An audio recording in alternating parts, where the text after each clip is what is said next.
Mantan Wakil Menteri Ketenagakerjaan yang juga terdakwa dugaan pemerasan pengurusan sertifikasi K3, Immanuel Ebenezer, mengungkap ada keterlibatan partai dan ormas di kasus yang menjeratnya.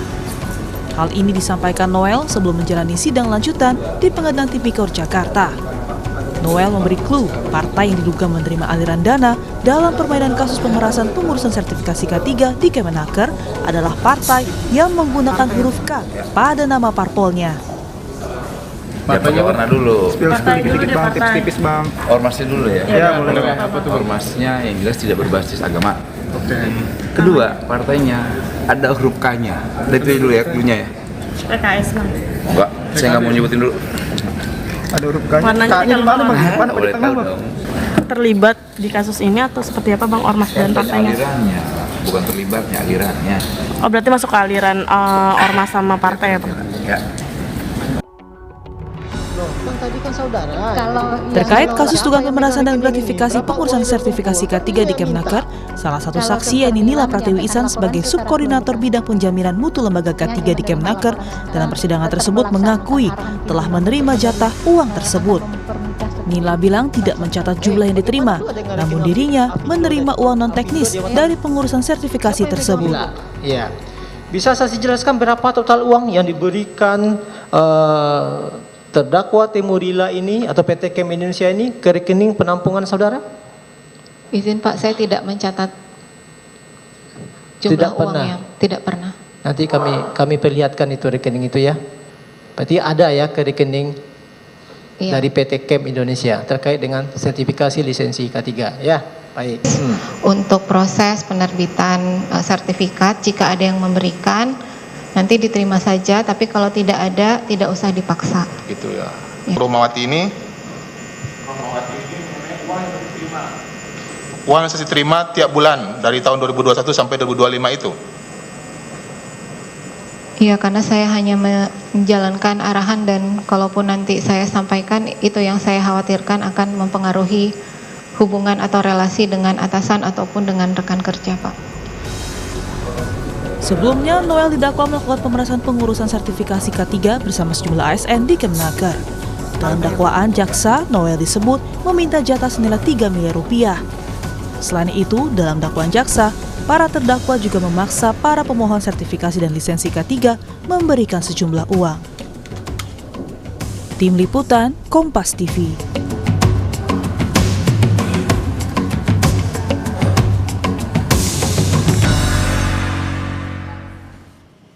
Saudara, sidang kasus pemerasan sertifikasi K3 dengan terdakwa mantan Wakil Menteri Ketenagakerjaan Ebenezer menyorot perhatian. Pasalnya, Noel mengungkap partai yang ada huruf K-nya ikut menerima aliran dana dari kasus pemerasan di kementeriannya. Lalu partai mana yang dimaksud? Apa dampaknya di kancah politik nasional? Dan bagaimana pula aliran dana pemerasan ini bisa terungkap? Kita akan bahas bersama dengan dua narasumber saya yang sudah hadir melalui sambungan daring. Pertama, ada pengamat politik sekaligus Direktur Eksekutif Trias Politika Strategis, ada Mas Agung Baskoro, dan juga ada Koordinator Indonesia Corruption Watch atau ICW, Mbak Almas Syafrina. Selamat pagi, Assalamualaikum Mas Agung dan juga Mbak Almas. Pagi, waalaikumsalam Mbak Adis, Mbak Almas. Waalaikumsalam, selamat pagi Mbak Adisti. Iya, ini ngeri-ngeri sedap lah ya kalau bisa dikatakan apa yang dikatakan Noel ini ada dugaan partai politik yang menerima aliran dana begitu yang disebut atau diungkap oleh seorang Noel yang merupakan terdakwa begitu ya, yang ada huruf K-nya. Ini di-spill ada huruf K-nya. Ada huruf K-nya sebenarnya banyak, hampir semua partai politik ada huruf K-nya nih, Mas Agung. Mas Agung, saya ingin tanya dulu, parpol mana yang kemudian bisa dikategorikan ada huruf K-nya nih? Ya, sebenarnya ada, saya hitungan kasar ada 4 ya. Cuman kalau berdasarkan ya keterangan kuasa hukum, proses ini kan terjadi sejak 2019 Mbak Adis ya. Jadi sebenarnya bisa dilacak sampai sekarang siapa saja yang ya mengirimkan kader-kader partainya ke ya posisi sebagai Menteri Tenaga Kerja ataupun fungsionaris di bawah kementerian tersebut. Jadi sebenarnya kita tidak perlu terlalu jauh ya menyudutkan, menuduh siapa-siapa, ya tinggal dilacak saja. Terus ormasnya apa ya tinggal menteri terkait yang pada waktu itu menjabat supaya juga menjelaskan supaya apa sakwa sangka ini tidak lari kemana-mana karena kan ini masih sifatnya tuduhan ya Mbak Adis ya, tidak ada dasar hukum ataupun fakta-fakta yang dijelaskan ditegaskan oleh Bang Noel untuk menyertai ya pembuktian tersebut. Jangan sampai ini jadi membuat kegaduhan ya yang tidak perlu karena tidak disertai bukti saksi yang jelas. Sehingga saya mengarahkan Bang Noel supaya membuka saja secara transparan, secara eksplisit supaya ini jelas pertanggungjawabannya dan ini juga jadi presiden positif bagi demokrasi kita karena kalau partainya diserang terus semacam ini, kader-kadernya juga ini kan bisa membuat ya demokrasi kita, partai politik kita kesannya buruk, kesannya negatif, busuk, seterusnya. Dan ini kan nggak bagus. Padahal partai adalah instrumen utama kita berdemokrasi.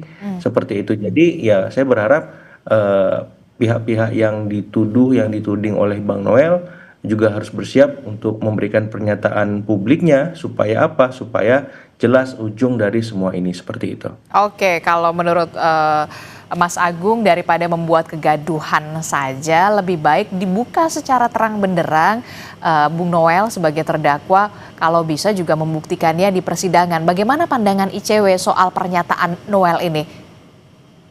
Ya, dua hal ya Mbak Adisti untuk awal. Pertama, ini kita semacam diminta untuk menebak-nebak ya, berasumsi atau menuding. Padahal kita publik ini tidak tahu bagaimana transaksional gelap yang terjadi di balik perbuatan korup yang saat ini kasusnya sedang ditangani oleh KPK dan sudah masuk di persidangan. Kita tidak tahu bagaimana pola korupsi yang terjadi di situ begitu ya. Jadi sebetulnya keterlibatan itu kan bukan hanya soal siapa, tapi juga bagaimana. Nah, ini yang penting sebetulnya diungkap oleh terdakwa. Jadi tidak hanya melemparkan narasi yang masih sangat mentah, apalagi pakai ini ya tidak jelas gitu ya, ada inisial dan sebagainya gitu. Seorang tersangka atau terdakwa sebetulnya punya ruang itu untuk menyampaikan kepada penegak hukum begitu ya soal siapa saja sih yang terlibat dalam proses atau terjadinya tindak pidana korupsi, baik itu individu ataupun perusahaan, korporasi dan sebagainya begitu. Jadi ruangnya ada. Yang menjadi pertanyaan adalah apakah informasi penting ini juga disampaikan di proses pemeriksaan di KPK misalnya, atau juga yang sekarang sedang berjalan di persidangan sehingga bisa ditindaklanjuti oleh hakim begitu. Tidak hanya menimbulkan polemik atau sakwa sangka tadi ya bahasanya Mas Agung di depan publik yang sebetulnya publik juga tidak tahu menau soal bagaimana proses detail terkait dengan kronologi kasus dan sebagainya. Jadi harapan kami adalah kalau memang tujuan tersangka adalah membongkar korupsi ini secara tuntas begitu ya, sampaikan itu di dalam persidangan. Sehingga tudingannya bisa dikejar akuntabilitasnya. Karena penegakan hukum itu kan berbasis validitas, berbasis dengan bukti ya, yang juga harus disertai dengan pembuktian dan sebagainya. Nah, ini kan belum terlambat gitu untuk menyampaikan informasi tersebut. Kalau memang kemarin luput untuk disampaikan di pemeriksaan di KPK, ya ruangnya masih ada. Silahkan disampaikan di persidangan sehingga bisa ditindaklanjuti oleh hakim. Oke, jadi lebih baik seorang Emmanuel Ebenezer ini ketika kemudian mengungkap ada spill, ada dugaan aliran dana ke salah satu partai politik begitu, tolong saja dibuktikan di dalam persidangan. Tapi yang kemudian menjadi pertanyaan saya selanjutnya, mungkinkah kemudian seorang Emmanuel Ebenezer ini kemudian mengajukan whistleblower atau seperti apa? Mbak Alma? Oke, ya dimungkinkan saja begitu ya Mbak. Tapi saya rasa ini kalau kita perhatikan dari proses yang sudah berjalan di KPK, rasanya ini adalah informasi baru yang dibuka oleh terdakwa. Immanuel terkait dengan dugaan keterlibatan pihak-pihak terkait, dan perlu dilihat narasinya bahkan terbuka disampaikan di muka publik begitu ya, bagaimana tersangka atau terdakwa ini menyangkal mulai dari keterlibatannya, adanya korupsi dan sebagainya begitu, sehingga memang apa yang keluar dari kesaksiannya di muka umum ini betul-betul perlu dikejar soal akuntabilitasnya. Apakah ini sekedar misalnya untuk menambah gaduh problem korupsi yang sudah menjadi konsumsi publik ini, atau memang ini adalah satu hal yang ingin serius dibongkar begitu ya oleh pihaknya, karena soal keterlibatan partai ataupun pihak-pihak lain di luar nama-nama yang sekarang sudah menjadi terdakwa ini juga sangat dimungkinkan, mengingat korupsi ini bukan hanya terjadi di waktu yang pendek begitu ya. Ini kalau berdasarkan dengan keterangan yang sudah banyak terbuka di media, ini kan kasus korupsi yang sangat ironis ya, sudah sejak tahun 2019 disebut. Artinya ini korupsinya sudah sistemik sekali, sudah bertahan sedemikian lama, melampaui rezim kementerian atau pergantian kepemimpinan di kementerian tersebut begitu. Sehingga saya rasa memang memang ada kemungkinan keterlibatan dari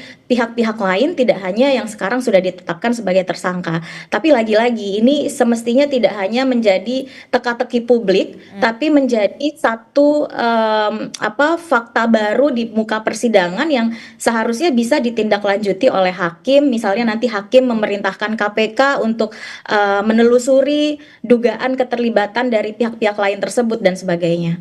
Oke, ini menjadi kalau betul-betul ingin diungkap secara terang benderang dan diusut secara tuntas begitu, ini bisa menjadi fakta baru yang memang harus dibuktikan begitu oleh seorang terdakwa Immanuel Ebenezer begitu. Benarkah ada dugaan keterlibatan partai politik di sana? Saya ingin tanyakan juga ke Mas Agung. Mas Agung, tentu ini akan menjadi pertanyaan besar bagi kita semua.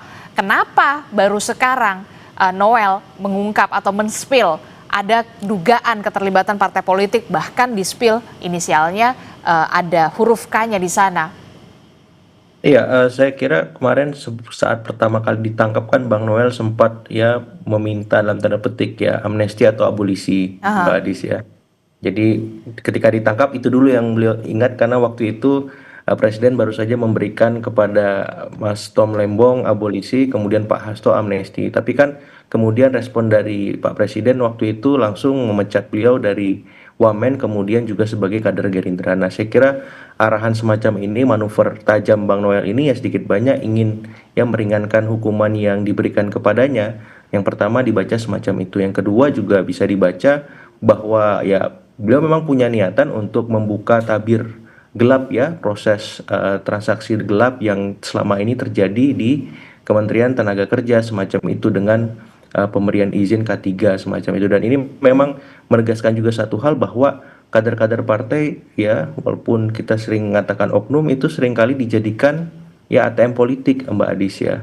Dan selama ini kan jelas prosesnya, ketika ada ya kader atau oknum partai di sana, maka mereka harus berburu rente. Apakah soal perizinan, apakah soal proyek, apakah soal jual beli jabatan semacam itu, dan hal-hal yang memang itu bisa memberikan aliran positif kepada partai untuk mandiri secara logistik, dan kita tahu ini nggak benar gitu. Nah, ini momen juga bagi kita bagaimana nanti revisi undang-undang politik termasuk partai agar ya semakin baik pendanaannya, semakin independen semacam itu, tidak lagi dibebankan oleh urusan-urusan transaksional semacam ini. Jadi harus jelas itu semacam itu. Yang kedua juga ini kontrol partai lemah terhadap kader-kadernya juga. Jadi ketika mereka sudah menjabat ya mereka dibiarkan leluasa untuk bertindak tanduk, nggak benar gitu. Jadi ya kalau bisa misalkan ya tidak ada rangkap jabatan. Jadi ketika dia sudah mengabdi untuk negara ya berarti tugas dia ke partai selesai. Dia harus mengundurkan diri sehingga profesionalitas itu, meritokrasi itu bisa tercapai dengan optimal. Nah, sayang kan proses-proses semacam ini setengah hati dijalankan oleh elit politik kita. Jadi ada istilahnya ya tajam ke bawah, tipis ke atas, semacam itu. Jadi ke kader-kader biasa sangat keras, tapi yang kader strategis yang sudah punya posisi, ya proses-proses pendisiplinan itu menjadi minimalis. Nah, saya berharap momen ini bisa menjadi momen kebaikan bagi elit, bagi publik untuk bisa memperbaiki ya partai secara keseluruhan sebagai instrumen utama kita berdemokrasi, seperti itu. Oke, ini bisa menjadi momentum bagi elit politik begitu ya untuk bisa kemudian berbenah dalam tanda kutip dan juga mengevaluasi diri begitu ya. Apakah Anda setuju Mbak Alma dengan pernyataan dari Mas Agung soal kalau memang seorang kader ataupun punya jabatan di partai politik ketika sudah menduduki jabatan sebagai menteri atau wakil menteri, ya sudah tidak usah rangkap jabatan, fokus saja profesionalitas.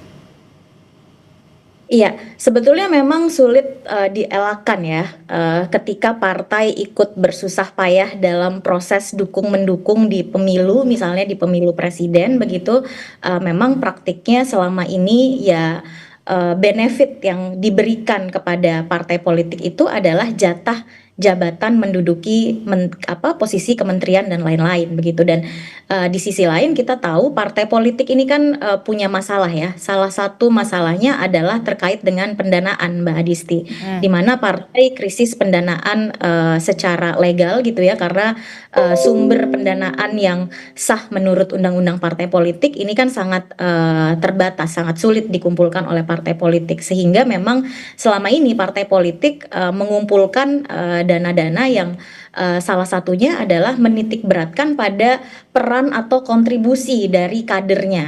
Nah, sehingga kader-kader yang menduduki jabatan-jabatan publik, baik itu misalnya di DPR, di DPRD, kemudian di kementerian, ini banyak juga kemudian dibebani iuran atau kontribusi pendanaan yang jumlahnya juga tidak sedikit, baik itu untuk operasional keseharian partai politik dalam artian ada iuran rutin maupun untuk mendanai kebutuhan-kebutuhan insidental begitu ya. Nah, ini adalah fenomena yang umum dan memang kita upayakan juga di Koalisi Masyarakat Sipil untuk menjawab problem pendanaan partai politik lewat reformasi partai politik begitu.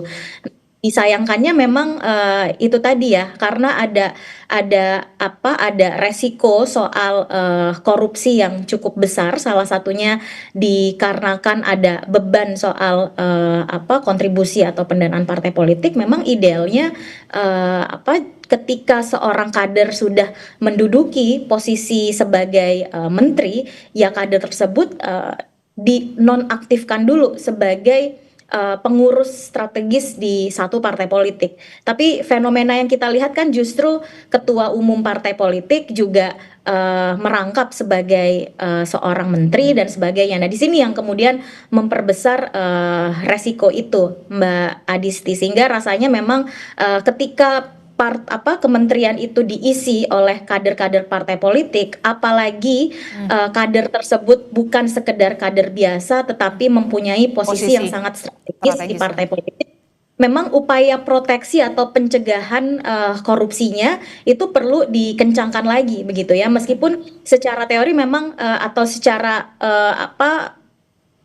banyak kasus yang terungkap ya, tidak hanya kementerian yang diisi oleh kader partai, menterinya adalah kader partai yang punya resiko korupsi tinggi atau terbukti misalnya menterinya tersangkut kasus korupsi. Ada juga yang berlatar misalnya profesional tapi juga ada potensi korupsi yang cukup tinggi di situ gitu. Tapi itu tadi, setiap kementerian saya rasa kita juga harus melisting ya apa saja resiko-resiko korupsi di dalamnya, termasuk misalnya ketika ada dugaan yang kuat terkait dengan capture dari partai politik yang bisa berdampak ke meninggikan potensi korupsi yang ada di kementerian tersebut. Oke, saya mau ke Mas Agung. Mas Agung, potensi apa yang bisa terjadi di partai politik dalam dunia perpolitikan kita ketika memang pernyataan seorang terdakwa Noel ini sudah diungkapkan, walaupun memang ini masih menjadi pertanyaan kita semua untuk soal pembuktiannya dan harus dibuktikan begitu di dalam muka persidangan. Tapi kemudian di kancah perpolitikan, potensi-potensi apa yang kemudian bisa terjadi antara partai politik yang satu ke partai politik yang lain begitu? Karena kan huruf K ini banyak ya. Tadi Anda sebutkan bahkan ada 4 lah list namanya begitu ya. Nah, apa yang bisa terjadi? Apakah nanti akan ada yang tadi Anda sebutkan soal kegaduhan, kemudian harus ada yang kemudian diklarifikasi atau seperti apa? Iya, pasti. Karena memang mau nggak mau partai yang terindikasi punya huruf K ini sedikit banyak akan memberikan sentimen negatif terhadap persepsi dan citra mereka sebagai sebuah partai politik. Itu di eksternal, Mbak Adis ya. Di internal juga saling ya bisa kita ungkapkan kalau misalkan mereka defensif ya tidak mengakui itu dan tidak terlibat. Tapi kalau mereka positif, ya mereka membuka diri, memberikan pernyataan, klarifikasi, menjelaskan ini dari awal sampai akhir, bagaimana misalkan kader-kader mereka yang duduk di sana, ya sedari awal bekerja secara profesional, semacam itu. Jadi responnya akan 2 hal itu yang kita lihat, ofensif atau memang positif gitu ya. Nah yang ketiga memang publik akan, ya netizen ini kan punya insting intelligence yang sangat tinggi, Mbak Adis ya. Dengan sendirinya akan terbuka sendiri di era seperti sekarang ya, karena semua informasi itu terpapar dengan baik secara digital. Jadi ya kita akan menunggu ya detektif-detektif netizen yang luar biasa itu bekerja, dan partai akan malu dengan sendirinya. Dan saya berharap jangan sampai semacam itu ya, institusi politik kita, partai politik kita mendapat ya serangan-serangan minor yang itu memang lebih banyak benarnya ketimbang tidak benarnya. Karena apa? Karena kelakuan mereka sendiri. Jadi kalau ditanya efek dan ekses dari statement Bang Noel ini ya sangat besar kalau tidak kelola dengan baik, dikelola dengan bijak oleh partai-partai politik itu sendiri. Dan nyanyian ini akan terus sumbang kita dengar sepanjang beliau ya ikut persidangan ya, sampai dalam konteks nanti hakim juga akan membuka ruang-ruang baru terhadap pembuktian yang baru juga, semacam itu. Jadi maksud saya di sini ya lebih baik dimitigasi dari awal, partai-partai langsung responsif merespon ini supaya apa? Untuk menyelamatkan partai-partai sendiri ya, untuk menghindari proses delegitimasi terhadap partai politik di mata publik semakin besar. Karena saya nggak mau juga partai politik kita ya tidak disukai, kemudian selalu mendapat citra minor di banyak survei-survei kredibel karena selalu berada di posisi buntut soal kepercayaan publik misalkan. Yang ketiga juga saya juga nggak mau partai kita juga dianggap ya istilahnya orang yang kotor semua misalkan, padahal itu hanya oknum-oknum saja, dan masih banyak orang-orang yang berdedikasi yang benar-benar bekerja untuk ya membuat pembangunan positif bagi negara kita, seperti itu. Oke, saya ingin tahu untuk ruginya untuk partai politik dan juga untuk Noel dengan pernyataan yang sudah diungkapkan oleh Noel ini setelah statusnya dia menjadi terdakwa. Ya lebih banyak merugikan partai, Mbak Adis ya. Ya karena kan sekarang ketika dia dipecat dari Gerindra, otomatis Bang Noel ini ya istilahnya single fighter ya. Jadi dia mau tidak mau harus bermanuver tajam dalam tanda petik mengkompromikan hukuman yang nanti diberikan supaya lebih ringan. Yang kedua juga menegosiasikan ya posisi tawar politik dia di mata elit-elit partai semacam ini. Ini mau sampai mana? Ya apakah dia dibiarkan sendirian seperti ini terus? Ya kalau demikian ya berarti dia akan membuka semua hal, dan praktek-praktek ini yang saya nggak mau. Jadi Bang Noel karena aktivis ya di masa lalunya sebelum diangkat sebagai wamen ya harus menunjukkan tajinya bagaimana memastikan bahwa ya Kementerian Tenaga Kerja, kementerian-kementerian yang lain bersih dari praktek-praktek para mafia ya di kementerian ya, supaya jual beli izin, jual beli jabatan, ya jual beli proyek, jual beli yang lain itu tidak terulang lagi. Karena ya mau nggak mau kan proses state capture yang tadi sempat disinggung Mbak Almas itu seringkali terjadi ketika misalkan partai mendapatkan posisi ya pasca kemenangan di Pilpres sebagai menterikah, wakil menterikah, kepala badan dan seterusnya gitu. Jadi proses-proses kebijakan publik yang harusnya transparan, kredibel, mengutamakan publik itu akhirnya dibalik logikanya dengan logika elit, sehingga apa? Sehingga kita dirugikan sebagai publik. Nah, Bang Noel karena aktivis membuka tabir itu, menjelaskan semua hal, mengungkap praktek-praktek kotor yang selama ini bersemayam di Kementerian Tenaga Kerja maupun kementerian-kementerian lain, ya. Ini momen bersih-bersih yang saya kira Pak Presiden akan mendukung seperti itu. Kalau dari ICW sendiri, bagaimana penelitikan ICW soal ini, soal hitung-hitungan kerugian negara terkait dengan kasus yang kemudian menjerat Noel, termasuk juga soal dugaan adanya aliran dana ke partai politik ataupun ke ormas yang seperti diungkapkan oleh seorang terdakwa, Emmanuel Ebenezer. Iya, Mbak Adisti. Ini kan kasus sebetulnya menunjukkan anomali yang serius ya dalam tata kelola pemerintahan kita. Pengurusan ketiga yang sebetulnya adalah untuk memastikan fungsi protektif bagi pekerja ini justru jadi instrumen rente yang diperjualbelikan, ada tarif yang jauh lebih mahal dibandingkan dengan biaya yang sebetulnya begitu, dan ini sudah berlangsung lama. Dari tahun 2019 dan baru terungkap di tahun 2025. Ini sudah dua rezim menteri nih, dua rezim presiden begitu. Dan yang penting dilihat di sini adalah bukan hanya kerugian negara yang sekarang sudah diungkap juga di proses persidangan, tetapi ada kerugian bagi pekerja itu sendiri. Padahal kita tahu soal proteksi kerja ini kan seharusnya menjadi prioritas yang harusnya dijamin, harusnya dipantau oleh negara begitu. Jadi yang penting dilihat dalam kasus ini adalah betapa jahatnya atau besarnya dampak dari korupsi yang sudah menahun di Kementerian Ketenagakerjaan, dan yang kita harapkan juga ini kasus diikuti dengan satu tadi seperti yang Mas Agus sampaikan ya, ada proses bersih-bersih. Proses bersih-bersih ini tidak hanya memastikan bahwa orang-orang yang memegang posisi entah itu wakil menteri, kemudian juga deputi, pemberi layanan dan sebagainya, ini punya integritas dan punya rekam jejak dan kapasitas yang mumpuni, tetapi juga mekanisme pencegahan yang dibangun efektif di dalam kementerian tersebut. Karena ini satu tamparan bagi kami ya, melihatnya ini adalah satu tamparan yang keras sekali untuk Kementerian Ketenagakerjaan. Terlebih kementerian ini juga bukan pertama kalinya digoyang dengan atau diguncang oleh isu korupsi gitu. Di tahun yang sama bahkan ada 2 kasus korupsi, bukan hanya korupsi K3. Mengenai soal dugaan aliran uang, ini sebetulnya bukan satu hal yang sulit diungkap oleh aparat penegak hukum kita, karena transaksi atau aliran uang itu kan bisa dideteksi ya. Ada sudah ada instrumen yang dikembangkan begitu untuk menelusuri siapa pemberi dan siapa penerima aliran uang ini. Kalau sudah dari 2019 sampai sekarang, ini saya menduga orang-orang yang terlibat di dalamnya ini pasti tidak hanya tersangka-tersangka yang sekarang sudah ditetapkan oleh KPK begitu ya, tapi melibatkan lebih banyak orang lagi.